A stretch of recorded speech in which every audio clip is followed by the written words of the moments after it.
Hi. we watched Hi. we watched Shadow's House episodes 2, 9, and 10. Someone turned on a light that says shadows everywhere. Oh. Yeah.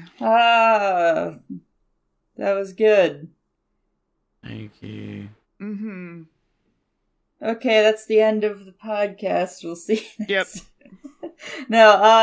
So we'll start with what do you guys think I think of this show?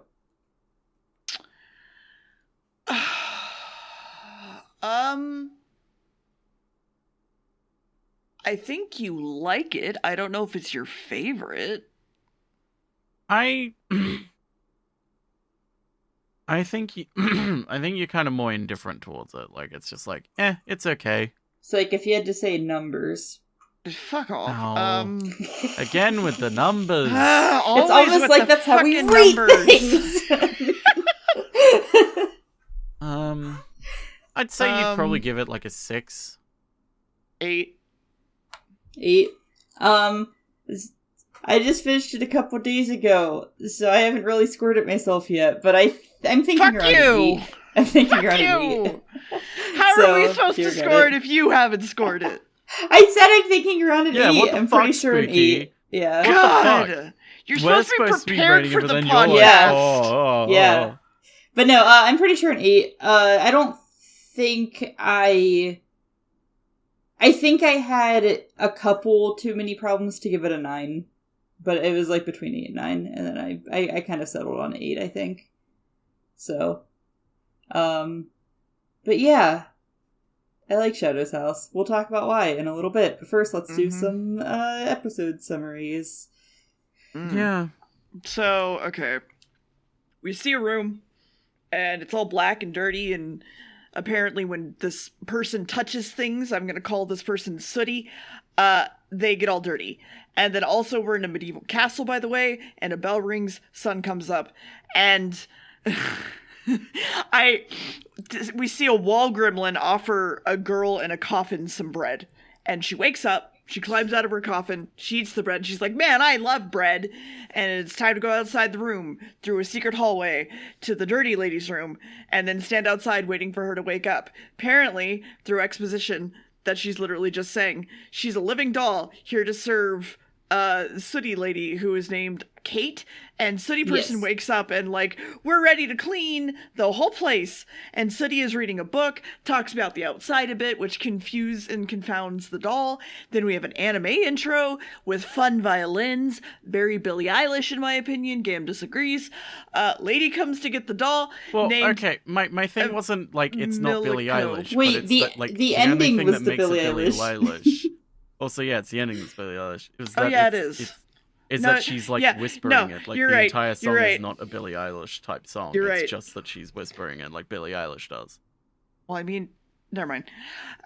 Okay, so ignore what I said then. Lady comes to get the doll, named Emilico, and Mia is apparently the doll that lives above her room, and then through more secret passages we go towards a room full of people. Actually, they're all dolls tasked with cleaning the entire house of the Sooty people, and Rosemary is the leader, and Redhead is called Lou, and then they're gonna work as a 4-man team. And Mia is like, wow, this house is huge. Ara is like, hey, we gotta go clean that hallway, by the way, for the Shadow family, even getting a soot suit, turning her into like a plague doctor looking thing. And then Mia starts to sing and they all clean together. And then Sooty is still reading when the doll comes back and she's like, look, my feet are clean, tee-hee! And then the doll is sent into a wind tunnel to clean up. And we start to sing while also cleaning. And then she spills fucking water and uses a doll to clean it up for some reason, because it was the thing that was closest and she didn't want it to get to the book, even though she could have just... It's fine. Sooty is very upset and even gets all smoky and angry because the doll was important to her, but she can't really do anything about it, so the room is now super dirty and fucked up, so she's gonna go take a bath, and doll is gonna clean the house. But the soot on the ceiling won't come off, so that's probably not great. But she can't read the directions on how to remove that soot, but she's also upset that she can't ask Sooty Lady. Instead, she decides to take the doll, fix it, wash, dry, resew, the whole thing. And of course, Soot comes in and sees this and is like, wow, that's nice. Also, Doll's like, I made a toy for myself. And the soot from the ceiling just, like, comes off. And they're like, okay. Now it's time to clean the windows. But we drop the toy that we made and it falls outside. We go to catch it and fall off as well and land in a bush. Then Soot goes to help and is maybe being followed, but gets outside. Doll is okay. Then we run into another Soot person and Mia. They're basically like the same, like they're doing the same movements and stuff, and it's weird. It's like they're the same person. It's kind of weird. We don't understand it. And then they're like, bitch, you're a failure. And then they're like, what face is she making? You just don't know. You don't even have a face. What the fuck? And now Doll is just sad for her entire life at this point. So now let's work even harder to please the Soot chick. Then it's time for bed. So back into my coffin I go. But wait, no, actually I can't sleep. So let's make a notebook entirely about my worries so I don't worry about them. That doesn't work. Also, Shadow's house and the Lord guy worries me, but I shouldn't think about that. Wait, what is Shadow's house?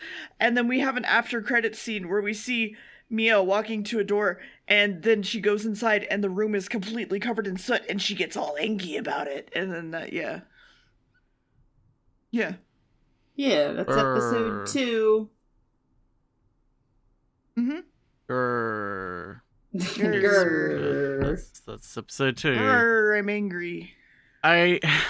Okay, so as I talk about this, I'm gonna kind of explain the plot and also kind of... So, spoiler, I didn't really enjoy this. The concept I really like, but the execution feels so flawed in so many areas. Mm. And I'll get into it as I describe what happens with episode 9. Yeah, I feel like we're going to have a big discussion about this after. Because I did bring you guys in on the last 2 episodes of like a 6-episode arc. So a lot of issues you had, really, I think, affect what?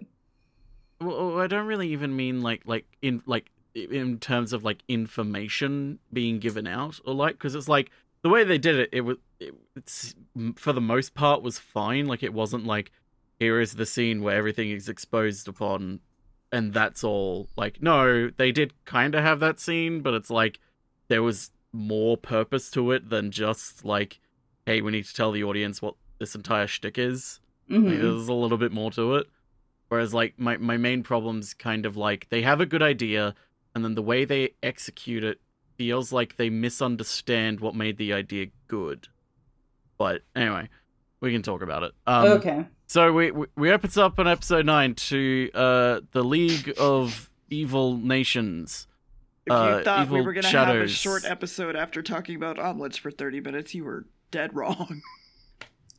I know. It's almost like I like talking about media or something and feel like there's points to deconstruct it and talk about it. Maybe. So we got a butthole man with a monocle. We've got a butterfly lady. We got a booba lady. We got curly-haired asshole. Claude. We got who else do we got? There's a few others, but they weren't important. They're like talking. They're like, rah rah, we're evil, rah rah. There's some shadows and star makers and shit, and like shadows with the faces, and it's like, okay, so the dolls are like the faces. It's like, okay, so they're making a little bit more literal, okay, and then they're just like, oh, Edward's dealing with the thing. They keep talking about this Edward dude, and it's like he's out there playing the organ or something. It's like, what the fuck is this Edward dude? This is all like, we've clearly missed some stuff, but it's okay. And it's like, okay, they're setting up some things like. This feels like a, hey, now we're seeing the stakes from like a different side sort of thing. So it's like, okay. And they're like, there's 5 pairs left to debut. And it's like, okay, debuting, and they seem to be in this massive labyrinth or something. And they have like this giant board that has these little dolls on it that are moving around by themselves. And it's like, okay, representations of the kids out there or something. They're going about finding something. It's like, okay, so this is some sort of challenge of some kind, like a test. And then we cut. They're like, oh no, some shit will happen. We cut to two boys. One's a shadow boy and one's a boy. The boy's called Sean and the shadow's called John. Gotcha. And they're like talking, and they seem to be, in a rush. They're talking about some maps and shit. And they're like, we got a map, we gotta go this. And he's like, but what about this? And rah. And then another boy comes up, and he looks like a shithead, and he's called Ricky, and he's like, I gotta go this way to find my master. And they're like, but you're the shithead. You probably did something. And he's like, I don't even want to go that way. And they're like, oh, okay. And he's like, no, please let me go this way. And then they're arguing about maps and shit. And he's like, well, I already found my master. And they're like, oh, so you already went by this place. And he's like, haha, I haven't. But you've told me where he is now. And they're like, damn. And the shadow's like, 1 point to this boy. It's kind of humorous. Especially the way, I will say, I really like the way that the shadows are actually characterized. Mm-hmm. Like, they are all so distinct. Like, they're all different characters. It's great. Even, like, the small glimpses of the ones that we didn't really get to see, because we only watched 3 episodes, like, Patrick and Shirley Temple. We didn't really get to see much of them, but, like, the sort of character that we did see of them seems, like, pretty fucking unique and distinct to me. Which, can be pretty hard when a character doesn't have a literal face. Like, they don't have, like, a face to really go off of. Right. I was like, okay, this is... I mean, as someone who tries to teach, like, strong silhouette constantly, basically every single character has an extremely different and strong silhouette in this, so it's very obvious to see, like, their personalities and things and just how they hold themselves. It's really, well, really I mean, that good. is also partially because of the clothes. Well, yes, like, but... if you took away the clothes, it would be a lot harder to differentiate between them. Yeah, but in character design, you worry about the clothes, too. Like, the silhouette is also the clothes and the hair and how they hold themselves and things like that. It's taking all that into account. Yeah. I just more so mean, like, characterization in more so, like, the way they react to things and talk about things and what is their thought process. Mm-hmm. Less so the visual design. I'm just but saying the visual design is also great. Distinct between them all. So he's like kind of joking around. He kind of has this air of like things are fine. Like, I'm just sort of more wanting to know I want to study the relationship between Doll and Shadow Master. Haha, cool. Go ahead. Back and forth. It goes on for a little bit too long, in my opinion. Where it's like, we got to do this, and we got to push. They come up upon a gate where it's a cross gate, and one's on one side and the other's on the other side, and they have to push the gate to go through. They both want to go to the other side, so it's like, but you're the shithead, and he's like, whatever, I'll do it. And then he goes to push. He's like, wait a minute, are those the shears that someone else had? You stole them, didn't you? You're an asshole. You steal things. And he's like, I didn't steal it. And he's like, yes, you did. And he's like, I didn't steal it. Fine, I'll just walk away then. And then he walks away. And he's like, no one ever believes me. And it's like, well, clearly they have reason to. Apparently you were an asshole. And then we get flashback and it's like, oh, wait. The girl who had the shears just debuted, so she must have succeeded. So he must have given them to her. She must have given them to him. Oh, sorry. And he's already gone away, though. And then this Edward dude is standing in the distance like, my evil plan is coming to fruition. Pull the lever, Kronk! And then a lady in the distance pulls a lever. And then Ricky starts running back towards them. Like, and they're like, what? And he's like, Boulder! They're like, oh no, my biggest fear. And then they're running up against the gate. And there's nowhere to go. The boulder's coming. And Ricky's like, I'm gonna die. And Sean's like, I'll come through and sacrifice myself. And then John's like, bitch, shut up. And then he walks through and then punches the boulder. And they're all like, what? And everyone's like, what? And I'm like, what? And then the shadow evil people are like, what? And then Spooky's like, shut up, Gam. And I'm like, what? And then the Shadow Lord's like, oh, haha, that was a clever thing that he did. He did this, and blah, he has an attitude to him. This is some strength. Like, yeah, one of the pieces are going around on the board, and one of them's like, why is this happening? The thing with that, well, they're just kind of like laughing at it, but like the showing like the little pieces and like them observing is them like, it's supposed to imply them looking at this more as like a game to them. Like they don't really care. Yeah. It's like, haha, look at these silly little hamsters. John ended up on the wrong side, so, you know, now they're struggling to figure out how to get everybody back together where they're supposed to be. You know, and it's like... Yeah, which I understand. It's just the way that they said it made it come across like, why are you... Like, like, it feels like the way they're saying it comes across as if it's like a, I don't know why this is happening. When it's like, you could have reworded that to just be like, look at, like, even if it was just like overtly just saying like, look at them like hamsters in a maze going like, you know, going back and forth to try and get their trivial like ways. Like that's like something dumb like that, instead of just kind of overtly going like, why is they doing this? It's like, I don't know, something small. It's not really a big problem. It was just something where I was like, why is, okay, whatever.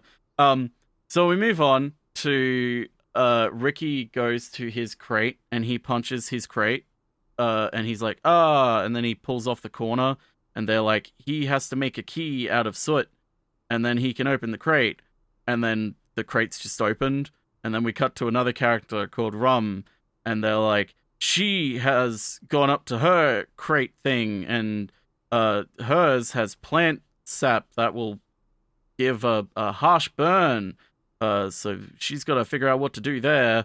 And then they're just like, oh, but she's doing it, oh my god, and then they just cut away.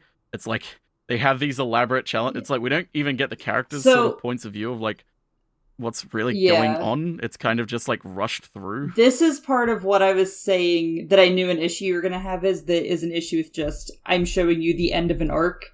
At this point, we've had like 4 episodes with these traps.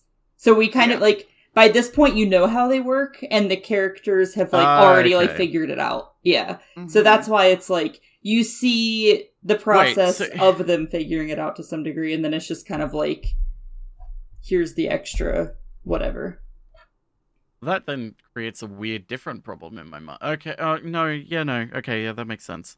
I think the only thing... the way that they look and the way that like the challenge is makes, and like the way that they solve it makes it look like it wasn't really that big of a challenge. So it's like my immediate thought on hearing, oh well, we've had like 4 episodes with these, is like, how did they take 4 episodes to figure out how to do this? Well, like it's like, no, there is more to that. Like, obviously. Yeah, because it's like, because Ricky figures out how to do his because he's with Lou when she figures out how to do hers, and they're similar.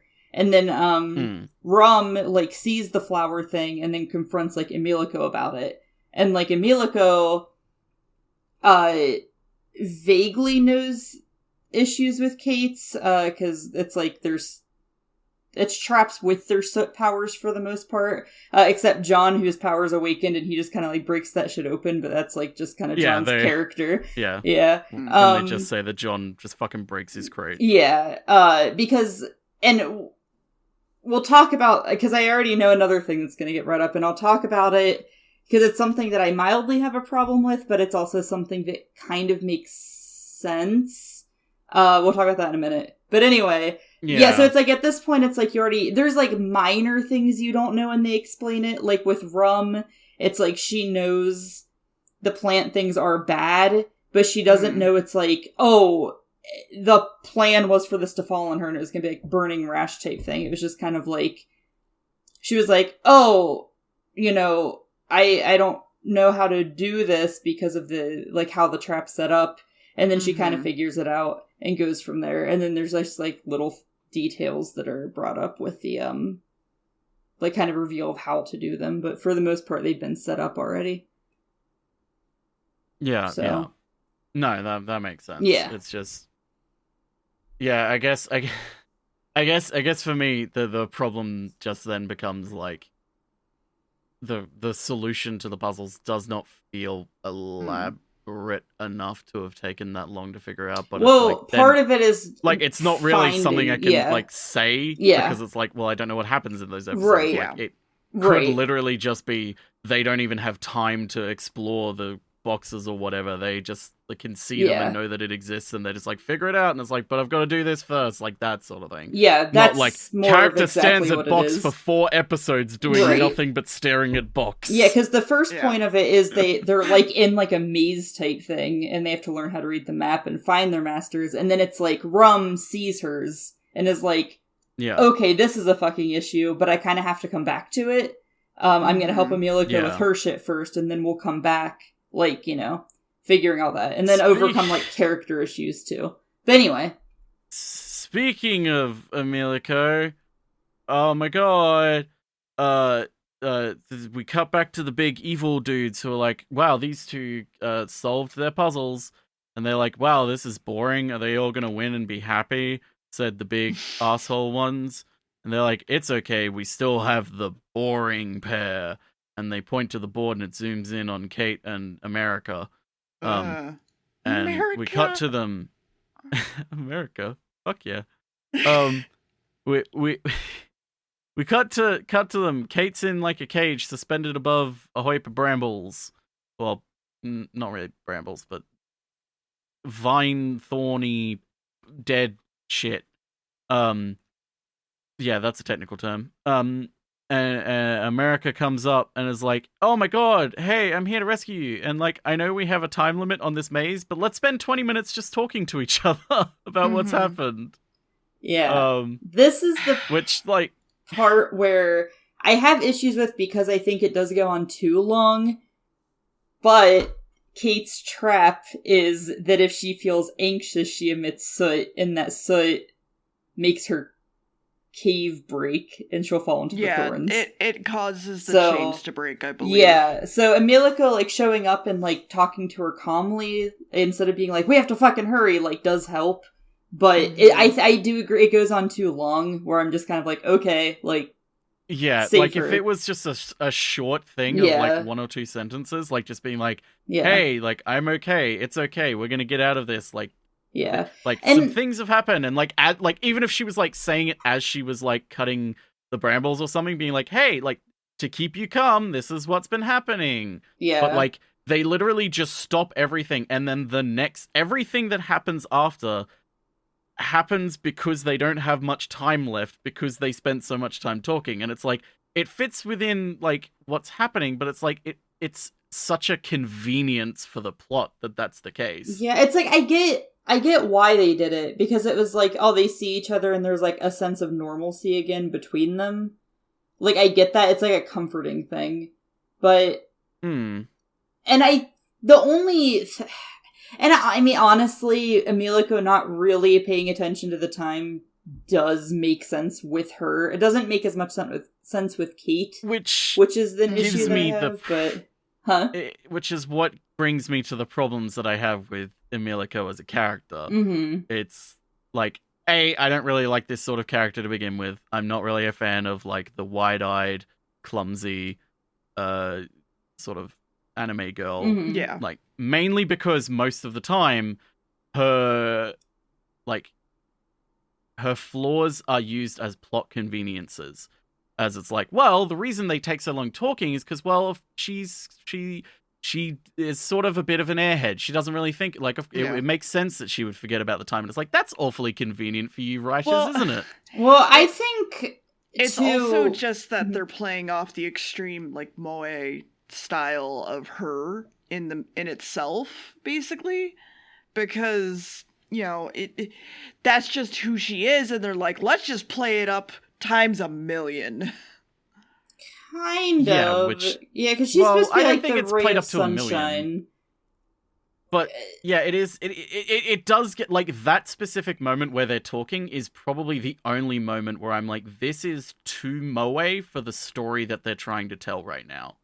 Like, you're sacrificing the story you're wanting to tell to have a cute moment, when you could have the cute moment but make it still make sense within the story. Like I said, you could have her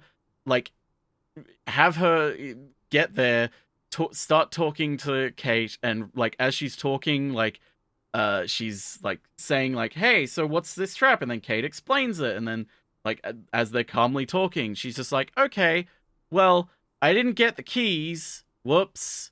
Which so that I have another idea though. And then too. and then you could have a moment of Kate being like, what do you mean? What are you gonna do? Like, there's nothing we can do. And that's when she's like, okay, no, see here, everything's gonna be fine. Also, here, let me tell you, to calm you down, here, let me tell you what's happened. Like, this happened with this person, and this happened with it, and like, it obviously written not as clunkily as I just did off the top of my head, but like, it's a way to not sacrifice the story by making, like, being like, well, we can sacrifice time and just say that, well, because of the way the character is, that makes sense. And it's like, yeah. Well, I think the thing too is, and I mean, I guess I get you mean. I think it goes on too long.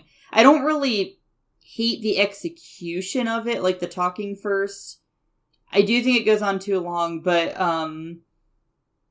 it's like regardless, the events would have happened that happened. You know what I mean? Because it's a written thing. Well, that's what I'm saying. But, is like the way that they've written it. Right. It's like, but why did you suddenly stop for 20 minutes to do this? Because of this, the rest of the episode had to happen. And it's like, well, they stopped for 20 minutes because the rest of the episode had to happen. And it's like, well, then that's a pretty like big flaw in my opinion with the writing of this, when it's like, well, we kind of needed to write it like this because we needed to lean on a massive convenience of character writing in order for the rest of the episode to write. When it's like, you didn't have to do that. Yeah, I think you did it because you wanted this like overly sort of cute break from it all, when it's like that completely breaks the rest of the episode for me. I think in terms of like the stakes. Right. No, I get what you're saying. I because think like they the were entire going... time it's like we're not going to make it back, and it's like, well, you would have made it back if you didn't talk for 20 minutes, and it's like, well, they had to, and it's like, but the writers didn't have to write it like that. I think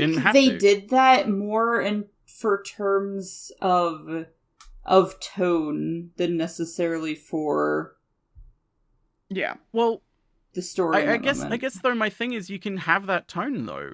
You can have that tone while still keeping, like I said, you have like even the same sort of while, like, for example, they could just be talking while she's cutting the branches or something. Yeah, even literally the same editing, like the same, like the glowing, the overlaying the two characters on top of each other. Just instead of Emilico standing still, you have her moving forward slowly and cutting. You could even add an extra element of like the two of them on sides of the screen, like you make them vertically equal, and you have Emilico walking towards Kate while they're having this, like, that, in my opinion, is even more impactful in terms of like the growth between the two characters, and keep having this incredibly light tone, because it's like you have this subtle reminder of the brambles that are like obviously blurred out a bit because the focus isn't on them, but they're still there as a point, as you know, the episode, but the point of the scene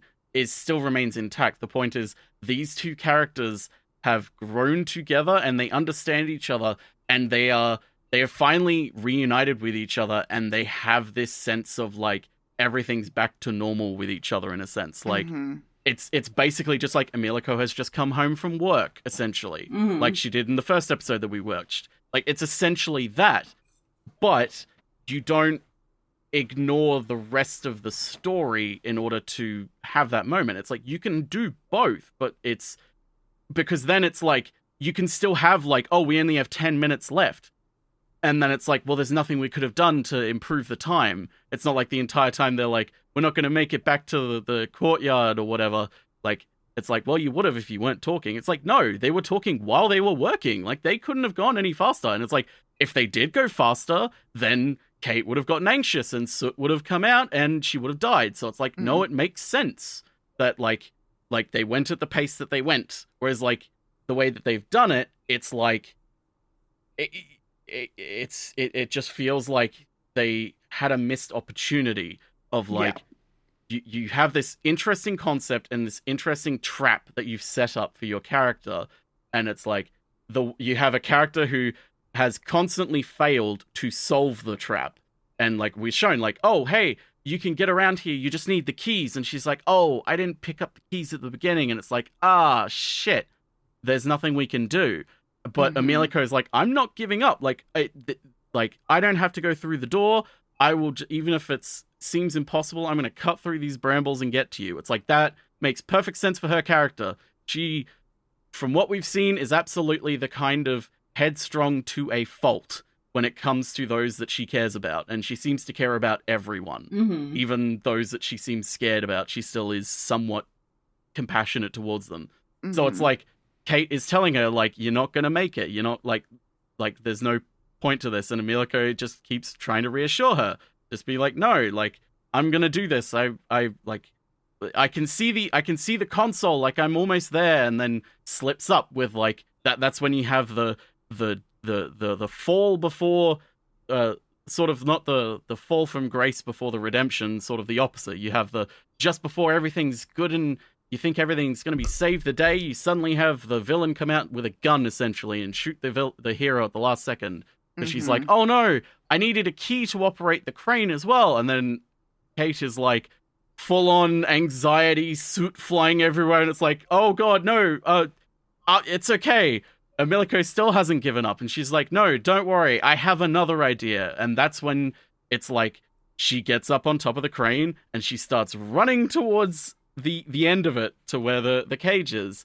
And it's a perfect tense moment where it's like, okay, this makes perfect sense that she's the one doing this. It's like, from the other characters that we've kind of seen, it doesn't really make sense that any of them would think to do this. It makes perfect sense that Emilico would, though. Because she runs to the end just as the cage breaks. Kate is holding on to the top of the cage. That's the only bit left as she's dangling. And then Emilico just sort of jumps off through the soot cloud and grabs Kate as they fall back towards the ground and land in a cart of it's like flour and grass clippings and stuff to soften the blow in a cart.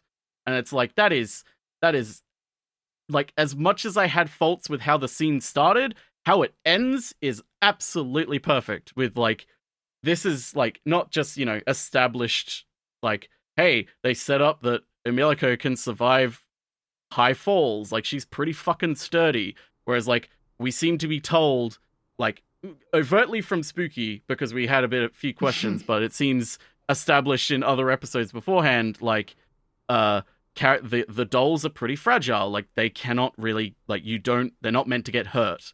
So it's like, okay, but Emilico seems more sturdy than others, so it's like, she would do something this, like, stupid, essentially. Yeah. Like, it's not that they're fragile, it's that they're not allowed to get injured because they represent their masters. Okay. But it's still same thing. That still places the limitation of, like, they wouldn't want to, like, because as we see earlier, we have, like, Ricky going off at Sean, basically being like, the way you're talking to me is essentially disrespecting my master. Like, the dolls seem to really take it to heart that, like, essentially disrespecting their master is essentially the same as being hurt themselves. So it's like, it's basically the same as, like, they can't get hurt because, like, they'll be in trouble, but like they're fragile, but more so, like, the same stakes, essentially, just different, like, wording on what the stake is. Like, it's less they're fragile and they'll die easily, and more they'll, you know, they'll beat themselves up and, you know, become failures for their masters if they get damaged. Yeah, like, if they get damaged essentially during the same thing. Yeah, if their faces get scratched during this, then they, like, lose. I would assume they're stuck with it. No, like, if they, like, during the debut, if they get scratched, then it's, like, considered an instant failure. So that's why they're so, like, you cannot hurt your face. Which is why the first thing they do after Emilico, like, injures her head is, Kate's, to, like, go tend to her wounds. Yeah. But, yeah, that's how the episode ends, with Emilico and Kate landing in there, and everyone's just like, Nani? Whoa. And they're like, oh, wow, they survived, but they're not gonna make it back in time. And then Jabba the Hutt appears, and he's like, oh, so Lord Grandfather or whatever. But yeah, I do want to make a point too, with Ricky, with the whole thing with Ricky and John. Ricky and John, like, in a prior episode had a big falling out where they got into a fight. And then, the whole thing with, like, Ricky and Sean? What did I say? Ricky and John. John's the shadow. Sean, yeah, I thought I said Sean. But anyway, no, yeah. with Ricky, okay. with Ricky and Sean, yeah, they had, like, a big falling out a couple episodes ago, which is why they're like, fucking apologize to me, bitch, and then I'll help you with the gate. Yeah, yeah. And then when he sees when he sees the shears, it's like, there was a really good cliffhanger in the episode before, where it's like, Patrick has a thought of basically sabotaging Louise and Lou, because he has, like, the perfect opportunity to just kind of, like, shove them into a thing and whatever. So it's like, you don't actually know what happens in that scene, because Ricky is, like, kind of shitty at this point in the series. Yeah. So the whole, like, oh my god, he has Lou's shears, like, he did fuck them over. So, yeah. And then that's whenever you get the clarification of, like, no, I didn't do that. I wouldn't disrespect Patrick like that. And Sean's realization of, like, oh shit, no, he actually didn't. That's, like, a really good fucking reveal right there. But it's, like, one of those without the context. It's, like, you have no fucking idea. Yeah, without the context, it's, like, this feels weird. But, yeah. Now that I know the context, I can appreciate that would have been a really good, especially a good character reveal for Ricky, because it's like, I'm an asshole and I have been an asshole, but, like, I would never do something to disrespect my master, and like doing something like that would I assume be, like, you know, one of the highest crimes. Oh, if he hurt a shadow master, yeah. Yeah, like that's like not just even, you know, consequences for himself, but there would be consequences for his own shadow master.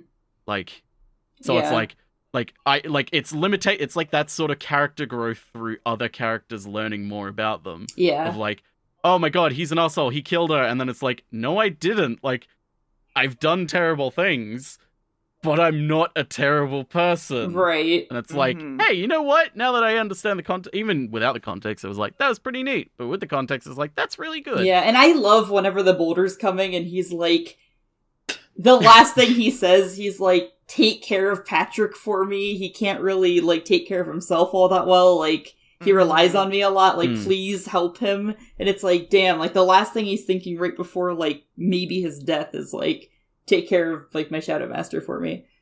Which is... I mean, sure. That's not what I was gonna... That wasn't the wording I was gonna use, but we'll use that wording. We'll say it's gay.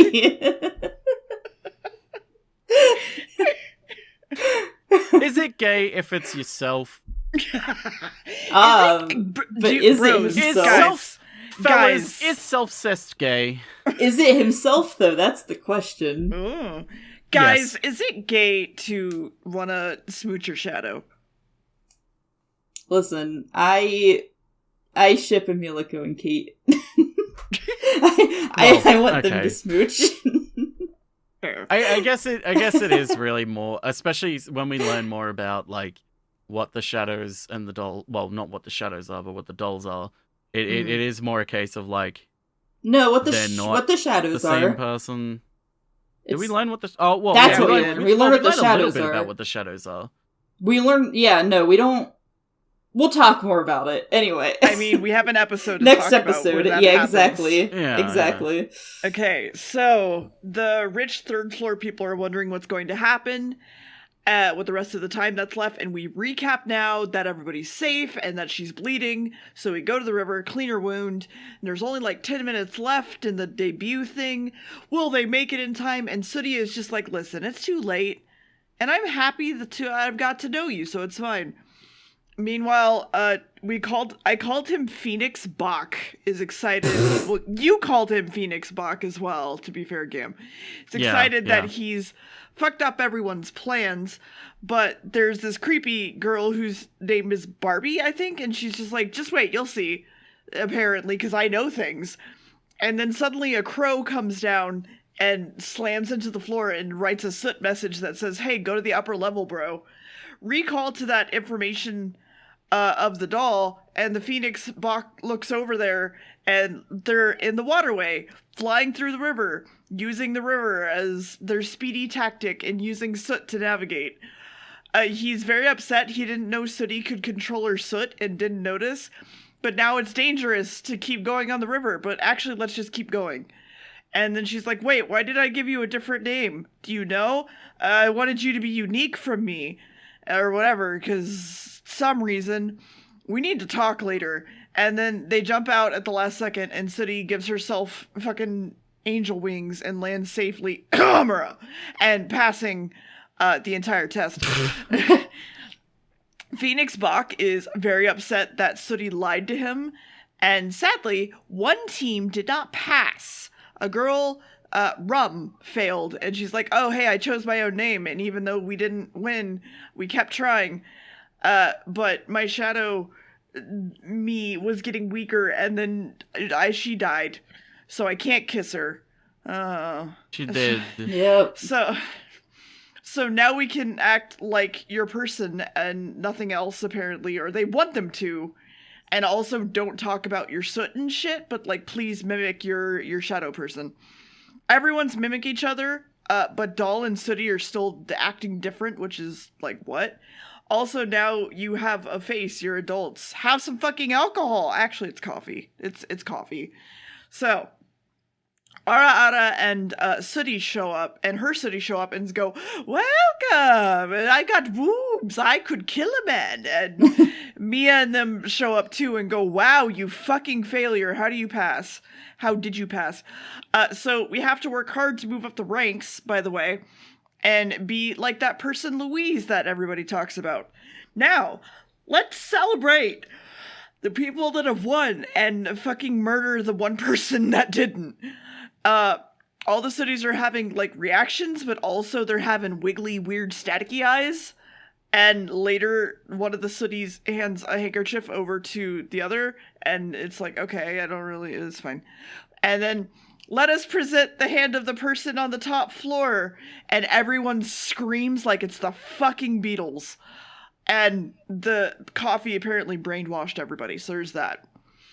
The people go up to some of the shadows go up to Granddad's room and talk about what happened during the test. And we basically learn what a shadow is. A shadow is a parasitic fairy that can learn mimicry, or that has mimicry, that has to learn how to be a human, so they give them human-like dolls so that they can remember how to be human or learn how to be human, and then eventually take over the body of the doll so that they can basically become all-powerful. If they don't... Yes. If they don't develop a personality, then it's basically a failure. But we realize that Rum's person apparently developed a personality during the debut game, even though she was destined to apparently fail because originally when they started, she didn't have a personality. Yeah, she was, like, starting the very starts of developing one. Yeah. Because she started saying Rum's name and stuff, and, like, obviously caring for her to some degree. Mm-hmm. It made some of the soot people worry, and apparently no one is allowed to worry here. So we got everybody to drink the drug coffee, and it's fine. But we're still worried about the doll's defiance, so maybe we should make more coffee. Yeah. And then Sorry, the soot coffee doesn't affect the soot people, it only affects the dolls. Yeah. Mm-hmm. Anyway, sorry. Then Claude from Fire Emblem nearly murders Phoenix Bach, saying, why would we have to worry about this? No one would defy us. What the fuck is wrong with you? Why would you even say these things? Also here, go babysit all the children. You're still a failure, by the way. Everyone wants to just be the people on the top floor, and apparently they might kill Grandpa or something. And then Phoenix Bach is like, I'm just gonna kill or just deal with that Soot Girl instead. Cut to her and the doll talking about what happened to Rum, and she's like, "No, it's fine. It's what happens." And her eyes are all staticky and weird. And yeah, that's it. Yep. And then that's the end of the show. Yeah. Blah. So yeah, the soot people are actually based off the dolls and not the other way around, because like up till so the first season sets up like the kind of mysteries I should say of what is the Shadows house, which is kind of like the overarching like for the series, right? It's like the main point of this is trying to figure out like, what is this house, why are we here, what is the point, what do these people do type thing. Mm-hmm. It also sets up what are the shadow people and what are the dolls. And both of those actually get answered. The doll thing gets answered in the last couple episodes, which we didn't see. Which is essentially the dolls. So there's like, the Shadows house is like up on this hill, and surrounding it, there's like these different villages. And, the shadow people supply the villages with coal to burn. But when they burn the coal, it releases a small amount of the soot into the air. And as we've seen, the soot messes with your brain. So they become, like, compliant in these plans, which is to, like, basically, once however often, the shadow people come down as their faces, as their human selves. And, they just kind of, like, Give me your child. Yeah, they say, these kids look good. So these kids have the disease. They all have to come with us. Yeah, no, they're like, no, these kids look real nice, so we're gonna take them and they're gonna live in our big fancy house, and they're gonna work for us, but they're gonna be like extremely privileged and live a great life. And the people in the town are like, yeah, okay, you give us coal, this is cool, because they're like have like a mild sort of brainwashing going on because of the soot in the air. Yeah. And then they give them the fucking shadow coffee. And they're like, here, fucking drink this. This is gonna, like, basically brainwash you, make you forget this, like, your life here, whatever. They bring them up. They act like they are dolls, so they think they aren't people. And so on and so forth. So, in the first few episodes, Kate is, like, kind of cold towards Emilico. And you don't really, like, you assume at first because it's like, oh, okay, she's one of the Shadow Masters. She, like, she's not used to having a doll. She's not used to interacting with other people, whatever. Because, like, before your debut, you just sit in your room. Like, you don't do anything. But it's actually, Kate, like, has kind of learned what is going on. Like, she's figured it out. And she's like, no, this is, like, kind of fucked up. But she can't trust Emilico at first because the coffee shit they give them at the beginning, obviously, has her, like, at the beginning, in episode 2, Emilico still is under the effects of that. So she's, like, super loyal to Shadow's house. The reason why you see her start to question things is because that's, like, wearing off. Yeah. So Kate just kind of, like, has to act cold towards her until that wears off. And it's, like, seeing her like that really frustrates her. She gets, like, really, like, mad at the fact that this is happening. And that's why she gives her a name that's, like, different from hers too, right? Yeah. So, yeah, because you're not really supposed to care about your doll. Like, you're supposed to, like, take care of them to a degree, but you're not supposed to care. Because eventually, take it exactly. Over. So, Kate's like, yeah, no, fuck this shit. This is evil. Like, what right do we have to fucking do this? Like, I want to take this shit.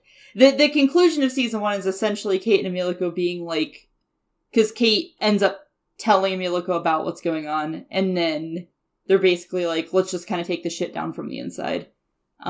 Which sets up for more to come. The anime's interesting. And then cut to another final episode. Huh? Cut to another final episode. Mansion's on fire. Oh, yeah. Another, I was like, so confused as what you meant by another at first, and then I was like, oh, like the anime. Mm-hmm.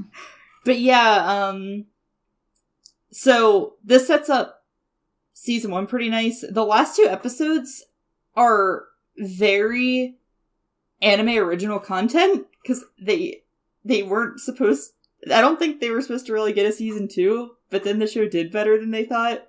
So now they're getting a season 2, and I'm really scared about it, because there's, like, shit that was supposed to be set up in season 1 that wasn't set up, and I'm like, I don't know what they're fucking gonna do with this. Oh, so it's like the fucking, I don't know if you ever saw them, the Alex Rider books. I haven't, no.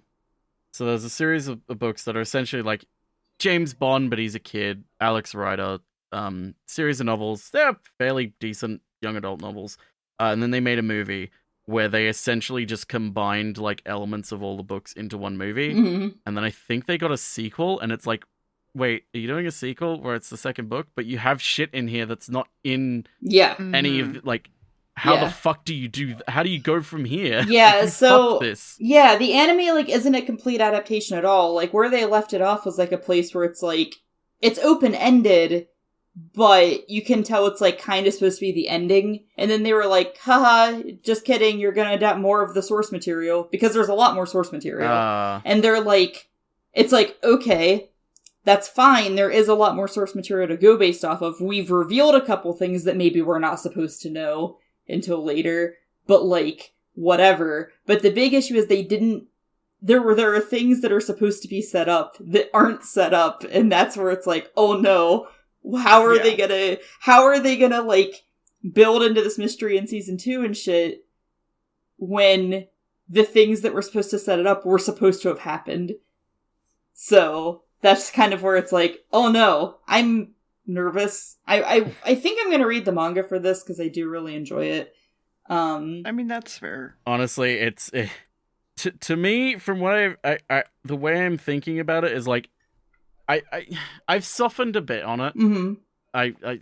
But I still am like, yeah, it's all right. It's pretty good, but it still feels like flawed in the execution. And then it's just like, oh yeah, they have season 2, but they haven't set up things that they needed to kind of set up to make season 2 work. It's like, I don't really have faith that they'd be able to execute it then. Yeah, I'm really nervous about season 2. Like, I don't know, because the overarching mysteries are what makes it, like, really good, right? It's like, yeah, there's the little arcs within that are like, okay, cool.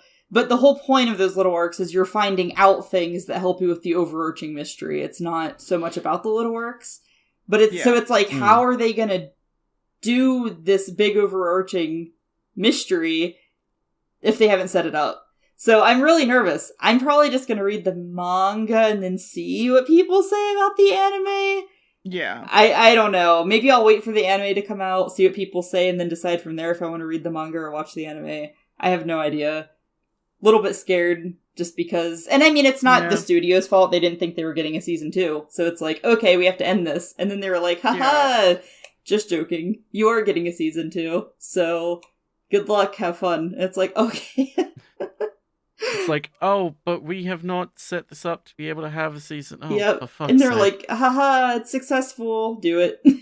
So Honestly, I feel like I would love just for us to have a recap episode where we go back and be like, all right, so what if you guys actually gone back and watched, or Spooky, how did X anime go that you really wanted to look into for season 2? Right. Yeah, I mean, and there's some shows where I'm planning on, like, just, like, showing more, but no, I'm sure, like, well, it depends on how it goes, right? Mm-hmm. But maybe one day we'll end up watching some of season 2. Who really knows? Question mark. I don't even know when it's airing. It just got announced. So it might not be for a long time. But yeah, I don't know. Fun stuff. Yeah, I don't know. A lot happens in the show. Like, a lot. Picking 3 episodes was like, how the fuck am I supposed to do this? But I know I wanted to show it, but I was just kind of like, okay, there's like so much that happens. I don't know how to pick 3 episodes. No, that's fair. Yeah, which is it's kind of why... hard. Yeah. And that's kind of why I went with, like, 2 back-to-back episodes. Because I was like, well, at least, like, they'll have some semblance of a story. Because I knew I wanted to show episode 10. And I was like, well, if I just throw them directly in episode 10, they're going to be like, what the fuck is any of this? So that's why I was like, I'll show 9 to give you kind of a setup for 10. Because it's like, if you don't have any grasp on, like, what the fuck is going on, then you don't have any grasp of what the fuck is going on. You know what I mean? It's just one of those things where it's like, the episodes don't stand alone well at all. But yeah, no, this is a fun one. And I love the art and, like, the atmosphere and the tone of the show, too, a lot. Like I said, I have issues with it. I gave it an 8. An 8 for me is, like, good. Like, for me, it's like a 7. If a show gets a 7 or higher, it means that it was worth it, right? If I give a show, like, a 6, I'm like, it was slightly above average, but, like, it wasn't really worth it. 5 is, like, completely average, and then obviously below that. So an 8's, like, I liked it more. Yeah. An 8 to me is, like, I liked it more than I like a 7. You know, a 7 to me is a perfectly good show where I'm like, this is, like, inoffensive to me, and I'm enjoying myself. I'm enjoying myself, you know, and an 8, I'm like, okay, so this takes it a step further than that, where it's like, not only am I enjoying myself, but, like, whatever, it's presenting things to me that I like, even if maybe they're not the best way of doing it. Yeah. But yeah. Anyway, scores. I'm at, like, a 7, I think. I'm interested in it, but, like, there are parts of it that I'm just like, I don't know if I care about that. Yeah, no, I agree. Maybe slightly different reasons, like, but kind of the same wording of, like, a 7. I'm interested in the concept, but, like, I think for me, the way this, like, the sort of vehicle that we're following through the story, personally am like, I wish we weren't telling the story this way. Like, it's like, I feel like we would... I personally am like, I would have liked it if the story was told a different way, or if, like, a character was slightly different, or toned down a bit, or, you know... You probably would have liked it more were a little bit different. if the main character were different. I'll be honest, if you had told me, like, the basic premise without spoiling anything for this show, and, like, said... How many episodes? I'm assuming it's only like 12 episodes. Yeah, it's 12 or 13. Yeah, and it told me 12 like, or 13, somewhere like that. It's like, oh, it's only 12 episodes long. I'd be like, sounds interesting. What's the main character like? And then you tell me, and I'd be like, pass. Like, I'll just look it up on Wiki, or like, it's the way I was thinking about it actually, as we were watching the intro credits for, like, episode 10, I think, was like, this is the type of show where it's like, if you told me the premise of it, I would have much more fun. Like, I wouldn't be able to convince myself, like, I need to set aside time to watch this. It would be like the most efficient fun I can get out and enjoyment I can get out of this series would be someone sitting down and just telling me what happened. Like, that would be the most, because it would take less time and it would still get across, like, what happens in it. You'd like, skip obviously, all the I would miss stuff you would dislike, though. I would skip all the Moe stuff I would dislike. I would also skip all the other visual aspect of it. But it's like, I would get out of it what I probably would want to get out of it. So it's like, even right now, like, I don't really feel like going back and watching it. Like, there's like, I'm tempted to, but again, the one thing that stops me is like, but if I go back and watch, like, earlier episodes, I have to deal with America. Yeah. Emilico did grow on me by the end, but I think that's just partially because I've seen so many characters like her, and, like, while I don't like her type of character, they at least did something with her, which made me, like, okay with her, and then by the end, like, she's definitely not anywhere near, like, if you ask, like, my favorite characters, she would not be anywhere near the top. but I'm at least like, okay, yeah, I don't hate Emilico by the end. Like, I'm cool with her by the end.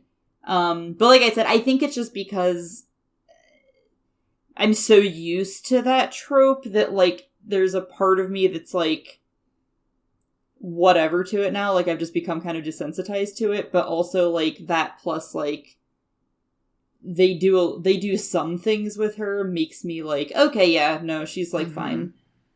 But yeah, no, I mean, like I said, if you asked me favorite character, she wouldn't be anywhere near the top because I don't like that trope either. But I do appreciate like some of the things they have her do throughout it where I'm like, okay, yeah, that was like nice. And I like that like, she's a clumsy idiot, but she's not always a clumsy idiot. And I do like that, like, because there's the scene in episode 9, it's the beginning of 10, where Kate's like, oh, you always think of everything, Emilico. And it's like, because she's like a kind of out-of-the-box thinker in a way, like, her way of thinking isn't, like, smart, but it's like, not normal. Yeah, she gets the job done, and she does it, like, in her own way. And it's like, okay, I can appreciate that. Like, at least she's not, like, completely useless, always fumbling over literally everything, can't think of anything, like, so by the end... Which is why I absolutely love that ending of episode 9, where it's like where Kate literally does just go like, wow, you really, like, you planned this, like, you actually thought, it's like, that is, see, like, that version of Emilico, I like. The, hey, you just need to unlock this door. Oh, I didn't grab the keys. Oh, I meant to specify like the keys. At the beginning of the thing, Edward set them up so that she wouldn't pick the keys because he wanted them specifically to lose to put on a good show. So, at the beginning, the whole setup is like, you get to pick one item from all of these items, and I'm not going to tell you what literally any of them do. Pick your item. So, it's not like... that's one thing I meant to say, is that it's not that Emilico, like, saw keys and was like, I'm just not going to pick those up, or knew they went to Kate's thing. It's like, they got to pick a single item out of, like, a bunch of fucking items. Like, it's not even like, oh, you each get to pick one and that's all that there are. No, there were, like, way more than the amount of characters. Okay, in that case, so... that's not an example then. What I mean. But no, I get what you mean, though. I just wanted to specify that because I meant to and forgot. Yeah, it's like the more so than like the stuff in episode 2 where it's like she's like clumsy and bumping into people and like, you know, spills the water and then immediately grabs the doll and cleans it up, and it's like, if you just took a second to think, you wouldn't have done that. Right. It's like I get it. It's just the type of character she is, but I'm just like, I can't stand that type of character. Yeah, she definitely has growth. But it's like she turns into a good character in the end, and it's like, my thing is just, you don't have to have them start like that inept. Right. Is just my thing. I agree. It is not like a blight against the show. Yeah, that's purely like personal preference. Yeah, I don't like that type of character either. I'm with you 100%. When I started the show and I was like, I literally messaged my friend. I was like, oh fuck, this is the main character, and he was like, listen, it's fine. And I was like, okay, I'm trusting you here. And then like by the end, I was like, oh okay, I get it now. But yeah, I'm totally with you. Where it's like normally that type of character, I'm like, oh fuck this, like I'm good. Yeah. So I get you there. But so any final thoughts? Gay. Yeah, it's a little bit. What's your what? Okay. What's your doll's name if you were to name a doll? Well, it's supposed to be, like, kind of close to your name, right? If you're a fucking sheep. If you're a sheep, yeah. Look at Deer over here. Come on, Deer. Doing what the Shadow's house wants. Yeah. Okay, we're all indoctrinated by the house. Okay. What do you name your doll? Okay, Go, here's my first question, though. Am I using the name Deer, or am I using my actual name? Up to you. Miranda. Okay. That's a good one. And you two are probably the only people that know the name that's close to, so... Yeah. I have the issue where my... Jeremiah. Yeah. What would mine be? Oh shit, sorry, I didn't mean to say that, dear. Ah, shit, what Gam? You've doxed me. Now everyone's gonna know that you were a bullfrog. Yeah. God! I'm supposed to be a deer, Gam. What the fuck? I guess mine God. would be, like, Sarah, even though that's a character in the show, but fuck you, Sarah, you're a bitch. I'm taking your name. Yeah. It's Sarah, but it's, like... with or without the H, like not the way they spelled it in the So yeah, I guess that would be mine. Mm-hmm. I don't know what mine would be because there's not really much you can rearrange. Yeah, that was kind of my issue, but I think you're in an even worse spot. I think the closest for me would be like basically just rearranging the letters of mine and adding a few more in which case it would be like Edward.